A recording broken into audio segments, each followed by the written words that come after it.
Hello, everyone. It's Aliza Rose, and welcome back. So, today I want to go ahead and talk about something that is just it attracted the lurkers in my group. So, I have a membership called the Golden Circle. Like, part of it's a membership and part of it's a cohort where I have a program that's attached to it.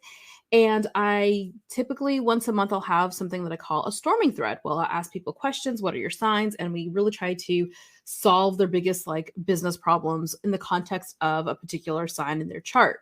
So for this month, and I have my phone up here so I could see everything. This month's storming thread was about, what their 12th house was and their biggest selling struggle. And oh my gosh, this thread was so popular because it even brought out the lurkers in my group. Like they commented.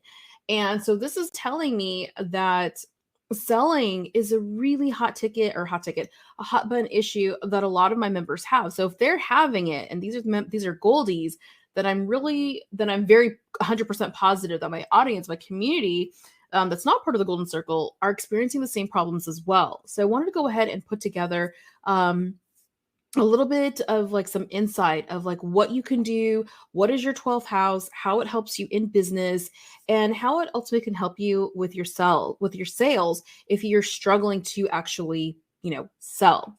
So this is really super interesting. So if you're not familiar with the 12th house is the last house in terms of the astrology wheel. It's the runt of the house. It's not really popular. It's not a rock star house like the first house or the 10th house.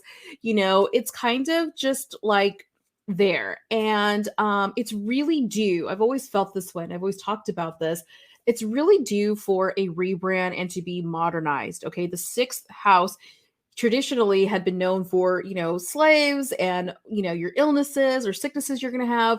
And it's had this modern update where now we look at the sixth house in terms of like health and well-being and, your career, your service, not your career, but your service that you're going to be doing. So the 12th house is definitely due.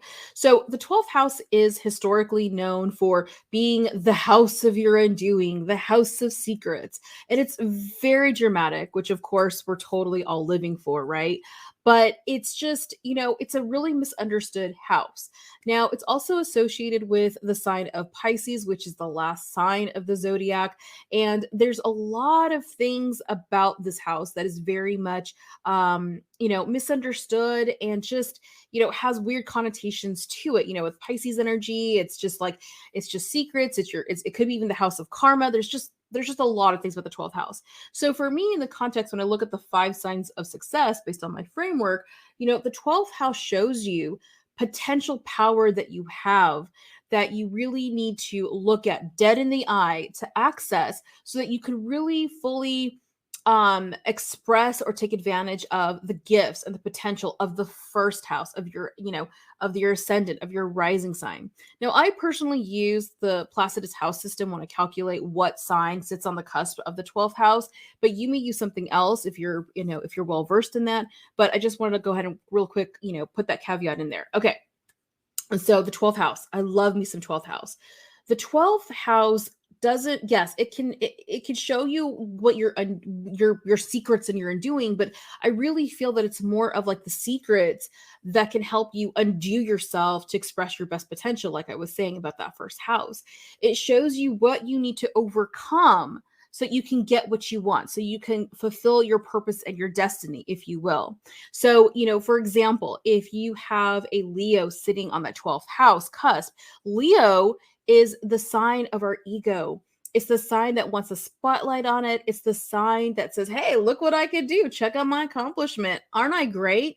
And if you have Leo sitting at the cusp of that 12th house, when it comes to your business, it's going to be very difficult for you to promote yourself. You're not going to want people to know about your accomplishments. You're not going to want people to know that you have killer offers. In fact, you probably haven't even updated or even put up your testimonials on your website because you're like, I don't want people to know. Like you feel like if you show too much ego, you'll come off pompous and like a jerk. Where if you had just looked at that and said, you know what, I'm repressing this part of myself.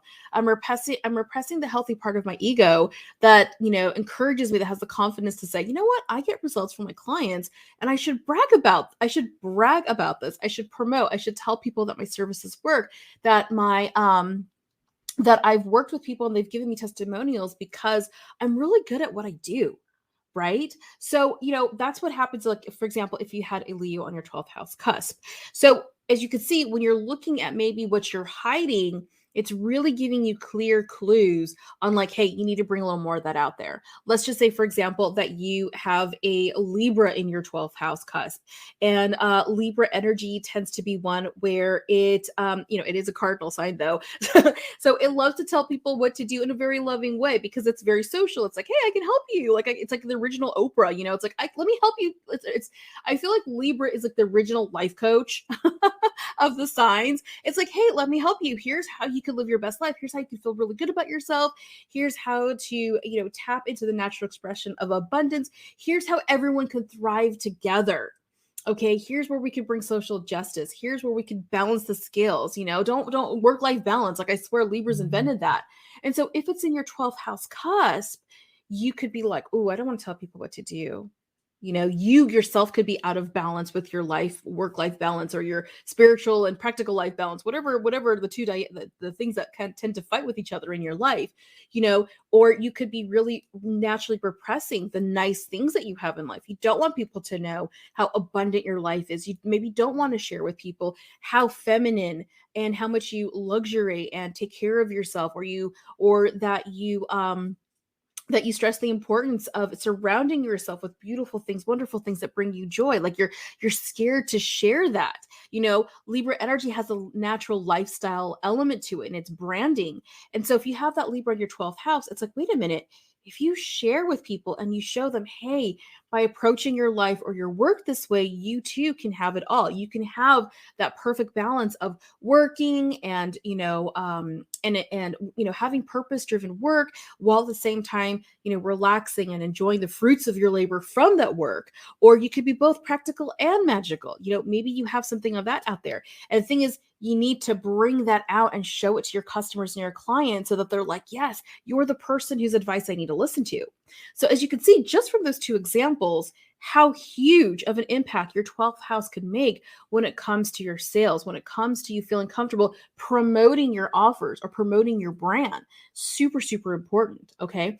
And so when I'm looking, so again, I have my iPhone up here, people are talking about how they just struggle overall with just selling something in general. So the thing is, what the 12th house does is it tells you exactly where you need to go to start feeling comfortable with selling. It actually just tells you this is the solution to your selling problem. For example, for that, for the Leo 12th house, it's, hey, tell people that you get results. Tell people how great your programs are. Tell people how great and good you are at what you do. And for it with the Libra 12th house example, it's like, hey, tell people that if they work with you, if they use your product, this is what they can experience. This is the life that they can have. This product will help add to this energy, this lifestyle that they want to, that they're aspiring to. But you got to tell people about it. Right? The 12th house tells you directly what you need to do to have more success with your sales. Okay, so how does this feed into with marketing? Because this was a question on, again, I'm looking at my iPhone here, about how to actually bring things together, right? Like how to actually market and sell. So selling itself is a very transactional thing. It's, I give you money, I see your offer, I like it, I give you my money, and then you go ahead and you deliver on your promise, and I get a receipt, and that was the sale. Like it's a very tiny part of the actual process. What makes it the biggest part of selling, quote unquote, is the marketing aspect. And marketing is just going to the market and letting people know. So I tell this to my private clients all the time, and I'm going to go ahead and share it with you, is I want you to imagine that your offers and your products are apples. You are an apple seller. And so you go to the farmer's market in your town, which is the market, duh, and you set up your stall and you're selling your apples. Well, you don't just put your apples up there and then not say anything as people are walking back and forth. No, you're probably going to get a cute little chalkboard sign, and you're going to say apples, 4 apples for $1. Well, guess what? You just promoted your offer. You're promoting it. Okay, you're promoting it. And then as people come through, you're reminding them, hey, I have a sale right now. You get 4 apples for $1. I got these type of apples, super great. You want some apples? They said yes. And then they buy from you. The end. So the marketing component really is where I feel people struggle with the most, not necessarily the selling part. And again, the 12th house, because it's part of that component, tells you what you need to do. So again, if we're using that 12th house Leo example that I was using, what your marketing would look like in terms of promotion is, I have the best apples ever. Check out my stall. Or I have the most selection of apples you're going to find anywhere in the city here at my stall. Come check out my apples. Buy for me. And oh, by the way, here's my offer. I have 4 apples for $1 on sale today. That's how that Leo energy would show. Okay, again, if we're going through the Libra part, that Libra example that I was showing you, that Libra 12th house, it would be like this. It would be, hey, check out these beautiful apples that I have. They're delicious. They're healthy. They're wonderful. Every apple I've taken care to make sure that they're like the best quality that you can have. Oh, and by the way, if you buy my apples today, I'll also throw in this little pamphlet here of like 101 delicious apple recipes on the house. Bing. And like that's that Libra energy. That's how you're marketing. You're telling people what you have to offer, and then you promote something which has a dollar sign attached to it. 4 apples for $1. So did you see how that works? So marketing really does the biggest part of the selling part. The selling part is actually very small. It's just the actual transaction to it. So if you're struggling with your sales, if you're struggling with the concept of selling and marketing and they feel like they're very different, pay attention to the 12th house, because it's telling you, number one, what do you need to do? What do you need to do in your marketing to get more sales? What do you need to do with your selling to feel more comfortable actually getting the sale?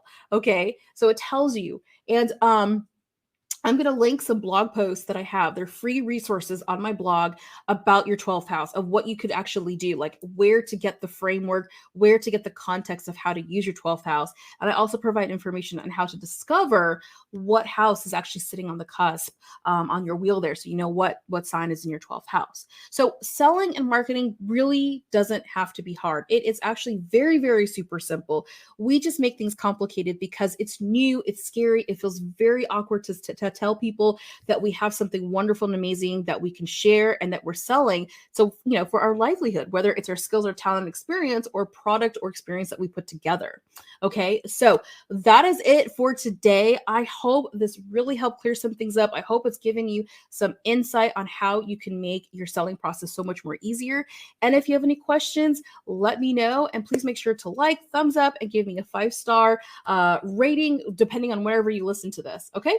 So I hope you all have a good day, and I'll see you later. Bye.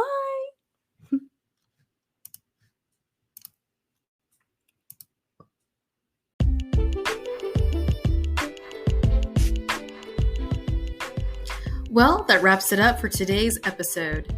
If you'd like to go deeper, check out my treasure trove of free business resources located in the show notes.